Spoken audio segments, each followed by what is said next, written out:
তো বন্ধুরা, তোমরা সব কেমন আছো? আশা করছি ভালো আছো। সরস্বতী পুজোর সবাইকে জানাই যে প্রীতি শুভেচ্ছা অভিনন্দন ও ভালোবাসা নো ইনস্ট্রুমেন্ট আর্ট থেকে। তো আজ একটা নতুন কাজ করে দেখাবো তোমাদেরকে।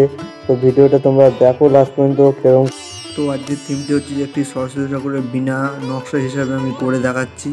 তো তোমরা নকশাটা দেখো। আর ফার্স্ট তোমরা যদি এটা করতে চাও, প্রথমত তোমরা পেন্সিলে করে এঁকে নেবে, আমার মতন ডাইরেক্ট তুলি করে করবে না, তাহলে তোমাদের নকশাটি ভুল হয়ে যাওয়ার চান্সেস থাকবে।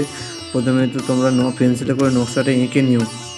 তো তোমরা যখন নকশাটা করবে, তো নকশা তুলিটা খুব সফট করে ধরবে, বেশি শক্ত করে ধরবে না, আস্তে আস্তে করে করবে। দেখবে নকশা আস্তে আস্তে পাপড়িগুলো বার করবে, খুবই আস্তে করে করবে।